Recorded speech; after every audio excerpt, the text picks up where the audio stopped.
እባላለሁ። በእሳትና አደጋ ስጋት ስራ አመራር ኮሚሽን በማዕከል ፈልጎ ማዳን ቡድን መሪ ነኝ። በጣም አሪፍ። ከዛ በተጨማሪ ደግሞ አሁን እያየን እንደነበረው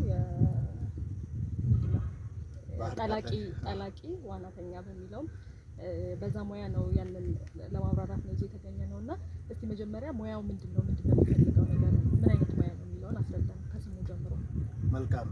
ጠላቂ ዋናተኛ ማለት ከውሃ በታች ወደ ታች ጥልቅ በማይታይበት ሁኔታ በባህር ላይ፣ በሐይቅ ላይ፣ በኩሬዎች ላይ፣ በካባ በተለያዩ የወንዝ አካላት በሆኑ የውሃ አካላት በሆኑ ቦታዎች ውስጥ ገብቶ መዋኘት ማለት ነው። ውስጥ ሲገባ ደግሞ ብቻችንን አይደለንም፣ አጋዥ መሳሪያዎች አሉን።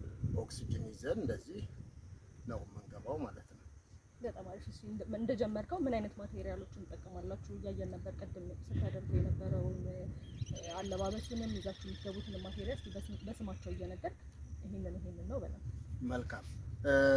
ያው እንግዲህ የጠለቀ ዋና ለመጥለቅ በሚፈለግበት ጊዜ ሲሊንደር ያስፈልጋል። ኦክሲጅን የያዘ ሲሊንደር።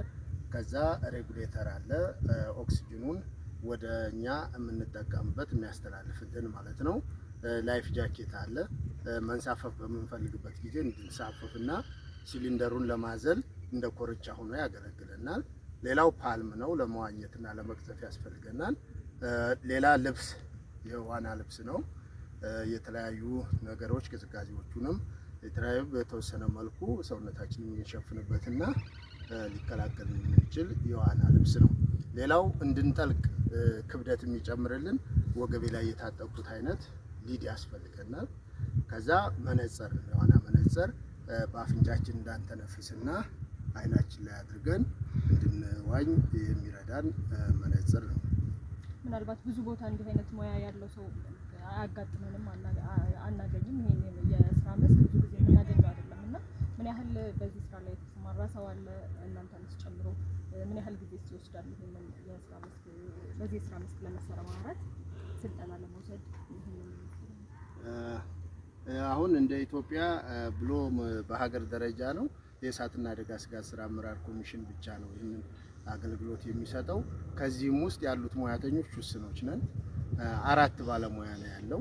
እንደ ሀገር በጣም ከፍተኛ ባለሙያ ያስፈልጋታል። ነገር ግን 4 ብቻ ነው ያለነው። ይህን አገልግሎት የምንሰጠው አደጋ በሚደርስበት ጊዜ ብቻ አይደለም። የተለያዩ ግድቦች ላይ ስራዎች በሚኖሩበት ጊዜ፣ ግዳጆች በሚኖሩበት ጊዜ እንሳተፋለን። በጣም ጥሩ። እስቲ ከግል ካንተ የስራ ልምድ ጋር ተያይዞ እንዴት ወደ ስራ ልትገባ ቻልክ? በመጀመሪያ በፍላጎት ነው ህዝቡን ለማገልገል ብዬ በፋየር ፋይተር ሙያ ነበር የተሰማራሁት።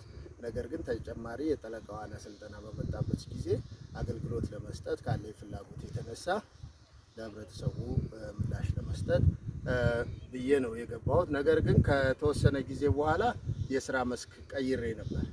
ነገር ግን ሙያተኛ ብዙ ስለሌለ ለህዝቡ ተደራሽ ለመሆን ስል ደርቤ እየሰራሁ ነው። ሌሎች ባለሙያዎችን እንግዲህ ምናልባት በርካታ ልጆች እንዲህ አይነት ስራዎችን የመስራት ፍላጎት ሊኖራቸው ይችላል እና ወደዚህ ለመሳብ በርካታ ባለሙያዎችንም ለማፍራት ምን ያስፈልጋል ብለህ ታስባለህ? መደረግ ያለበት ስራው ፈታኝ ስለሆነ አብዛኛው ሰው ሙያውን አይፈልገውም። ለምሳሌ በተለይ አዎች ንጽህናቸው በጣም የተበከለ ነው። የሽንት ቤት ፍሳሽ ያለባቸው፣ የፋብሪካ ውጤቶች አሲዶች ያሉባቸው እነሱ ከመሆናቸው የተነሳ የነበረው ሙያተኛም የሚለቅበት ምክንያት ይሄ ነው። ሌላው ምንድነው? ሌሎች ስራዎች በምትሰሪበት ሰዓት እያየሽ ነው። እዚህ ግን የኛ ሀገር ውሃዎች የመታየት እድላቸው ጠባብ ስለሆነ ውስጥ በምንገባበት ጊዜ በዳበሳ ነው። የተለያዩ ብረቶች ካሉ ይመቱሻል። ድንጋዮች፣ ስለታም ድንጋዮች በተለይ ካባ ላይ በምንሰራበት ጊዜ እጅ መቁረጥ፣ የመምታት ሪስኩ ከፍተኛ ስለሆነ አብዛኛው አይፈልገውም። ነገር ግን አይፈልገውም ተብሎ መተው የለበትም እና ሙያተኞች ቢሰማሩበት የተሻለ ኢንተርናሽናል ሙያም ስለሆነ አብዛኛው ሰው ቢሰለጥን ለራሱም ለወገንም ይተርፋል ማለት ነው። በጣም አሪፍ። እስቲ አሁን እየጠቀስካቸው ነበረ የስራው ፈታኝ እንዳየነው በመሰረት እንዲሁ ሲታይ ራሱ አስቸጋሪ የሚሆን ስራ ነው እና ሙያ ውስጥ ሆነ ደግሞ አንተ ሙያ ውስጥ እንዳለ ሰው ምንድነው ፈታኝ ብለህ የምታነሳቸው ለስራው? ፈታኝ የምላቸው አንደኛ የውሃው ጥራት አለመኖር ነው። አብዛኞቹ ፍሳሾች ከሽንት ቤት ፍሳሾች ጋር የተያያዙ ናቸው። ሌላው ከፋብሪካ ውጤቶች ጋር የተለያዩ የቀለም የአሲድ የተለያዩ ፍሳሾች ጋር አብረው ስለሚመጡ ወንዝ ዳር ያሉ አካባቢዎች ላይ ያሉ ውሃዎች ፈታኞች ናቸው።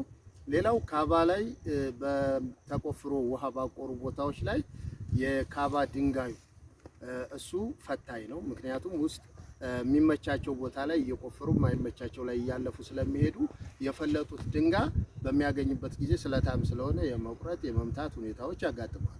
ሌላው ኮንስትራክሽን ላይ ባለሀብቶች ለተለያዩ ግንባታ አገልግሎት ብለው ይቆፍሩትና ይተውታል፣ ወይም ደግሞ የተወሰነ መሰረት ያወጡለትና ይተውታል። በዛን ጊዜ ውሃ ያቁራል።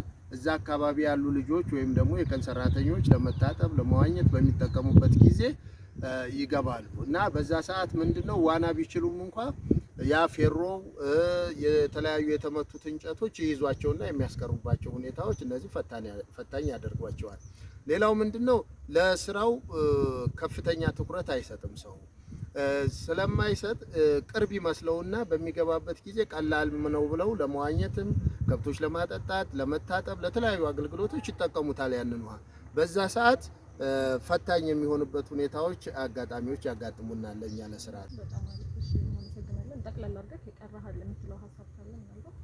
መልካም ምለው ማስተላለፍ የምፈልገው እንደዚህ ካባ ወንዝ ዳርቻ አካባቢ የተለያዩ የውሃ አካላት አካባቢ የምትኖሩ ሰዎች በብዛት ልጆቻችሁን መምከር አለባችሁ። በተለይ ደግሞ እንግዳ ሆነው በዛ አካባቢ የሚሄዱ ሰዎች ናቸው በብዛት ለዚህ አደጋ ሰለባ የሚሆኑት ህፃናቶች መምከር መቆጣትና ማስጠንቀቅ መቻል አለባቸው። ሌላው ባለሀብቶች ቆፍረው የሚተውትን ውሃ ጉድጓድ መድፈን መቻል አለባቸው።